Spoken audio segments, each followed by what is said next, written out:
Oke, Assalamualaikum warahmatullahi wabarakatuh. Perkenalkan, kami dari kelompok 7. Di sini kami ingin mempresentasikan hasil makalah kami. Sebelumnya, perkenalkan, kelompok 7 terdiri dari 1 saya sendiri, 2 Muhammad Supriyadi, dan 3 Supardi. Di sini saya yang akan menyampaikan materi pertama. Yang pertama, teori distribusi. Teori distribusi dengan konsep dasar kapitalisme. Kapitalisme tumbuh dan berkembang di Inggris pada abad ke-18. Kemudian menyebar ke Eropa Barat dan Amerika Utara sebagai akibat dari perlawanan terhadap ajaran gereja yang pada akhirnya aliran ini merambah ke segala bidang termasuk bidang ekonomi. Dasar filosofis pemikiran ekonomi kapitalis bersumber dari tulisan Adam Smith pada tahun 1776. Buku tersebut berisi tentang syarat dan pemikiran-pemikiran serta tingkah laku ekonomi masyarakat. Dari dasar filosofi tersebut kemudian menjadi sistem ekonomi dan pada akhirnya menjadi ideologi yang mencerminkan suatu gaya hidup atau disebut juga way of life. Sistem ekonomi yang berkembang di kalangan kaum kapitalis adalah penerapan dari nilai-nilai sekularisme. Sekularisme merupakan asas ideologi ini sekaligus menjadi kaidah berpikir dan kepemimpinan berpikir.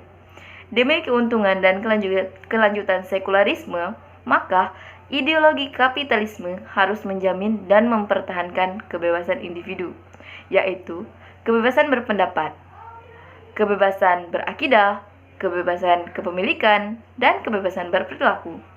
Di bawah ini, nilai-nilai kebebasan kepemilikan inilah dibangun cabang sistem kapitalis.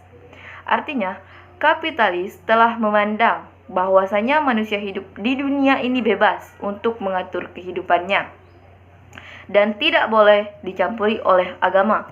Agama hanya boleh hidup di gereja atau di masjid saja. Berkaitan dengan masalah distribusi, sistem kapitalis menggunakan asas bahwa penyelesaian kemiskinan dan kekurangan dalam suatu negara dengan cara meningkatkan produksi dalam negeri dan memberikan kebebasan bagi penduduk untuk mengambil hasil produksi atau kekayaan sebanyak yang mereka produksi untuk negara. Sistem ekonomi berbasis Islam mengkehendaki bahwa dalam hal pendistribusian harus berdasarkan dua hal. Yang pertama, kebebasan dan keadilan kepemilikan. Kebebasan di sini adalah kebebasan dalam bertindak yang dibingkai oleh nilai-nilai agama dan keadilan, seperti pemahaman kaum kapitalis yang menyatakan sebagai tindakan kebebasan manusia untuk berbuat dan bertindak tanpa campur tangan pihak manapun. Tetapi sebagai keseimbangan antara individu dan dengan unsur materi dan spiritual yang dimilikinya, keseimbangan antar individu dan masyarakat serta antar suatu masyarakat dengan masyarakat lainnya. Yang kedua, keberadilan dalam pendistribusian ini tercermin dalam Al-Quran agar harta kekayaan tidak diperbolehkan menjadi barang dagangan yang hanya beredar di antara orang-orang kaya saja, tetapi diharapkan dapat memberi kontribusi kepada kesejahteraan masyarakat sebagai suatu keseluruhan. Oke, materi yang kedua akan disampaikan oleh pemateri selanjutnya, yaitu Muhammad Supriyadi. Muhammad Supriyadi, dipersilahkan. Baiklah, saya akan melanjutkan presentasi dari kelompok kami. Yang B, kebijakan distribusi dalam sistem ekonomi Islam.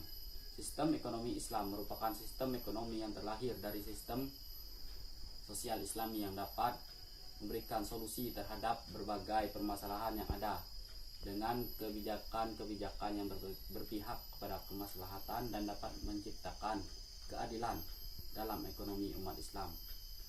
Secara umum, Islam mengarah ke spiritual dan pemeliharaan keadilan sosial pada setiap aktivitas ekonomi. Dalam hal ini terdapat beberapa faktor yang menyebabkan ketidakmerataan distribusi antara lain. Yang pertama,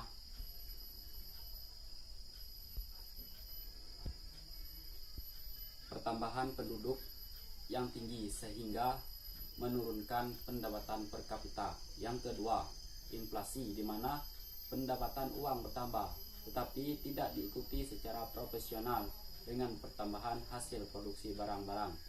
Yang ketiga, ketidakmerataan pembangunan antar daerah. Yang keempat, investasi yang sangat banyak dalam proyek yang padat modal. Yang kelima, rendahnya mobilitas sosial. Yang keenam, pelaksanaan kebijakan impor yang mengakibatkan kenaikan harga barang hasil industri untuk melindungi usaha golongan kapitalis. Yang ketujuh, memburuknya nilai tukar bagi negara-negara berkembang dalam perdagangan dengan negara-negara maju. Yang kedelapan, hancurnya industri kerajinan rakyat seperti industri rumah tangga. Adapun cara yang dapat ditempuh dalam pendistribusian harta dengan mekanisme non-ekonomi antara lain: yang pertama, pemberian harta zakat yang dibayar oleh muzaki kepada para mustahik. Yang kedua, pemberian infak, sedekah dan wakaf dari orang yang mampu kepada orang yang memerlukan. Yang ketiga, pembagian harta waris kepada para ahli waris. 4. Mengoptimalkan instrumen suku yang dapat dijadikan sebagai sumber pembiayaan pembangunan negara dalam rangka meningkatkan pelayanan publik. Saya akan melanjutkan presentasi dari Muhammad Supriyadi. C. Prinsip distribusi dalam ekonomi Islam. Ada beberapa prinsip distribusi dalam ekonomi Islam sebagaimana yang dijelaskan dalam Al-Quran Surat Al-Hasyr ayat ke-7. Yang pertama, larangan riba. Dalam Al-Quran, kata riba digunakan dengan berbagai macam arti seperti tumbuh, menyuburkan, mengembangkan serta menjadi besar dan banyak. Secara umum, riba berarti bertambah, baik secara kuantitatif maupun kualitatif. Yang kedua, keadilan dan distribusi. Dalam Kamus Besar Bahasa Indonesia, keadilan merupakan kata sifat yang menunjukkan perbuatan, perilaku adil yang tidak berat sebelah, tidak berpihak dan berpegang pada kebenaran. Keadilan distribusi dalam ekonomi Islam memiliki tujuan agar kekayaan masyarakat tidak menumpuk pada sebagian kecil masyarakat, tetapi selalu beredar di dalam masyarakat. Yang ketiga, mengaku kepemilikan pribadi. Islam mengaku hak pemilikan pribadi terhadap harta benda dan membenarkan pemilik harta yang dilakukan dengan cara yang halal merupakan bagian dari motivasi manusia untuk berusaha memperjuangkan kesejahteraan dirinya dan memakmurkan bumi, sebagaimana kewajiban bagi seorang khalifah di muka bumi ini. Laki-laki yang mencuri dan perempuan dan yang mencuri, pertolongan tangan keduanya sebagai balasan bagi apa yang mereka kerjakan sebagai siksa dari Allah. Yang keempat, larangan menumpuk harta. Islam membenarkan hak milik pribadi, namun tidak membenarkan penumpukan harta pribadi sampai batas-batas yang dapat merusak fondasi sesuai alam. Selanjutnya, D. Paradigma pembangunan ekonomi Islam. Pembangunan ekonomi merupakan objek utama dari kajian ilmu ekonomi pembangunan, yaitu cabang ilmu ekonomi yang menganalisis masalah yang dihadapi negara berkembang dan berupaya mengatasi masalah-masalah tersebut supaya negara berkembang dapat membangun ekonominya dengan cepat.